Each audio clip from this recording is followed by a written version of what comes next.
Hi friends, today's special Cekodok Pisang, lembut dan bulat tanpa penaik. Aதாவது நம்ம penaik போடாமல் Cekodok Pisang snack சமைக்க போகிறோம், அதாவது டீ டைமுக்கு. ஸோ Cekodok Pisang வந்து ரொம்ப மேலே வந்து கிறிஸ்பியாக இருக்கும், உள்ளுக்கு வந்து ரொம்ப சாஃப்டாக இருக்கும். ஸோ அது எப்படி செய்யுதுன்னு பார்க்கலாமா? வாங்க வீடியோக்குள்ளே போகலாம். தேவையான பொருட்கள்: ஒரு சீப்பு வாழைப்பழம் எடுத்துங்க. ஸோ நான் அதை வந்து திம்பாங் பண்ணியிருக்கேன்.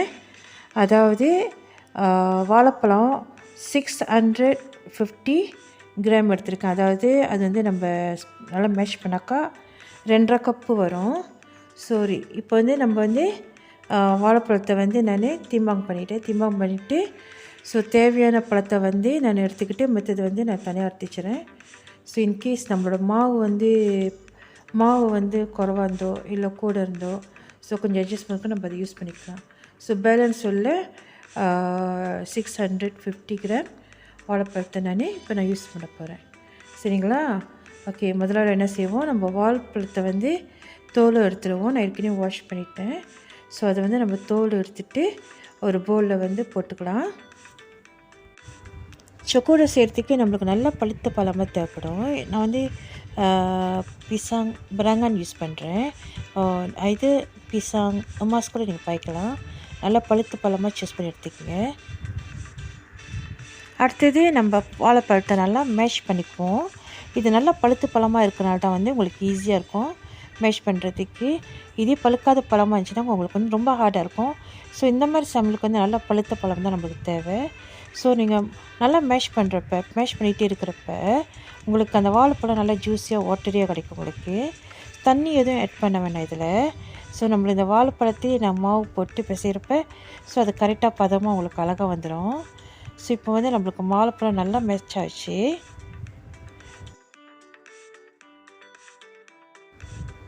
உப்பு ஆட் பண்ணிக்கலாம் தேவையான அளவு. சீனி 3 to 4 டேபிள் ஸ்பூன் போட்டுக்கலாம். நான் 3 டேபிள் ஸ்பூன் தான் போட்டேன். இது வந்து பதமாக, அதாவது அளவான சீனியாக இருக்கும். சீனி வந்து ஆஃப் சுகராக இருக்கும்.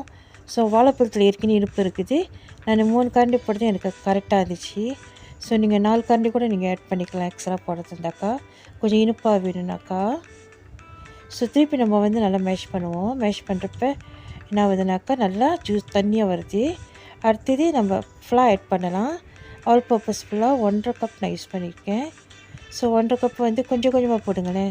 கொஞ்சம் கொஞ்சம் போட்டு இந்த மாதிரி நல்லா மிக்ஸ் பண்ணி விடுங்களேன்.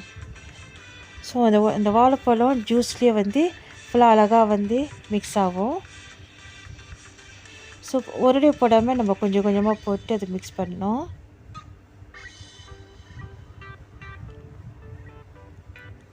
நல்லா எல்லாம் கம்பைன் பண்ணி நல்லா ஸ்மூத்தாக வரணும்.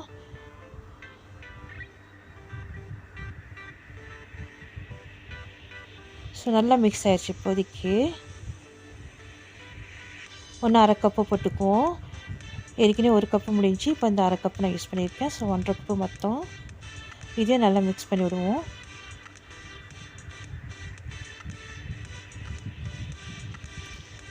உங்களுக்கு வாழைப்பழம் அந்த இது கையில் எடுத்து போடுறப்ப பொரிக்கிறப்ப கையில் ஒட்டாமல் இருக்கணும்.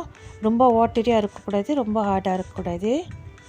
ஸோ அந்தளவுக்கு நம்ம வந்து மிக்ஸ் பண்ணி வச்சுக்கணும். ஸோ நம்ம ஓரத்துலலாம் நல்லா வலித்து எல்லாம் நல்லா மிக்ஸ் பண்ணி விடுவோம்.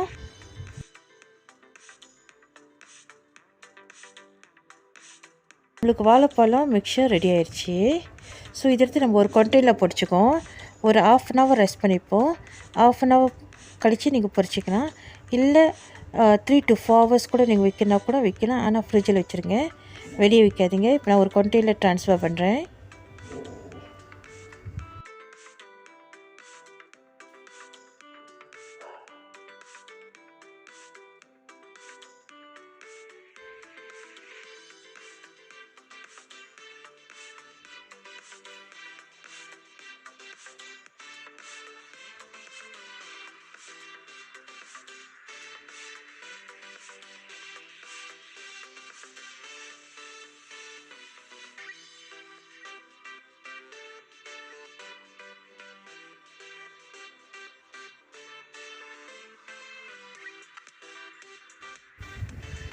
இப்போ எண்ணெய் ஊற்றிக்குவோம், தேவையான அளவு எண்ணெய் ஊற்றிக்குவோம். வாழைப்பழம் குவி பொரிக்கிறதுக்கு இந்த மாதிரி எண்ணெய் நல்லா சூடான பிற்பாடு நம்ம இந்த மாதிரி சின்ன சிறுசாக வாழைப்பழம் மாவை வந்து போடுறோம்.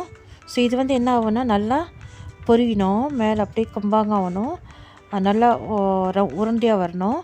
ஸோ நீங்கள் வந்து கொஞ்சம் கொஞ்சம் திருப்பி போடணும். திருப்பி போட்டதாக வந்து மேலே நல்லா கிறிஸ்பியாக உங்களுக்கு கிடைக்கும், புல்லுக்கு நல்லா சாஃப்டாக இருக்கும். ஸோ இது நல்லா இந்த சூட்டை நீங்கள் போடுறப்ப அது என்ன ஆகும்னாக்கா டக்குன்னு அதே மேலே மிதங்கிடும், கீழே ஒட்டாமல். ஸோ அந்த எண்ணெயிலே வந்து நல்லா அப்படியே பாபிள்ஸ் மாதிரி அப்படியே ரவுண்டாக இருக்கும், பூலாட்டாயிரும். ஸோ இதான் அதோட பதம். உங்களுக்கு வந்து நீங்கள் போடுறப்ப உங்களுக்கு மாவு வந்து கம்பாங்க ஆகலைனாக்கா அதுக்கு என்ன அர்த்தம்னாக்கா தண்ணி கூட இருக்குது, நீங்கள் மாவு ஆட் பண்ணணுன்னு அர்த்தம். ஸோ அதே இது மாவு உங்களுக்கு ரவுண்ட் ஷேப் கிடைக்கலனாக்கா ஸோ நீங்கள் வந்து மாவு அதிகமாக இருக்குது, நீங்கள் ஒன்றும் வாழைப்பழம் ஆட் பண்ணணுன்னு அர்த்தம். ஸோ அது வந்து பார்த்து நீங்கள் கொஞ்சம் அட்ஜஸ்ட் பண்ணிக்கோங்க. இப்போ வந்து நான் வந்து அந்த ப்ரௌன் கலராக ஆகிறதுலாம் நான் எடுத்துடுறேன். ஸோ பாருங்களேன் எவ்வளோ அழகாக பூலாட்டாக கிடச்சிருக்கு நம்மளுக்கு வாங்க. இத்தனைக்கும் நம்ம பேக்கிங் சோடா எதுவுமே நம்ம போடாமல் இவ்வளோ அழகாக வந்திருக்கு. கண்டிப்பாக வீட்டில் ட்ரை பண்ணி பாருங்களேன், ரொம்ப சிம்பிள் தான் இது சமைக்கிறதுக்கு. ஸோ எதுவும் வீட்டில் டீ பிரேக் அந்த மாதிரி இருந்தாக்கா அந்த மாதிரி செஞ்சு சாப்பிட்லாம். ஸோ அவ்வளோதான், நம்மளுடைய செக்கோடோக் பிசாங் இஸ் ரெடி. இந்த வீடியோ உங்களுக்கு பிடிச்சிருந்துச்சுன்னா மறக்காமல் சப்ஸ்கிரைப் பண்ணுங்கள், பெல் பட்டன் அமுத்துங்க, லைக் பண்ணுங்கள், என் ஃப்ரெண்ட்ஸ் கூட ஷேர் பண்ணுங்கள். தேங்க்ஸ் ஃபார் வாட்சிங். God bless you all. Love you all. Take care. Bye-bye. Happy cooking. Enjoy the food.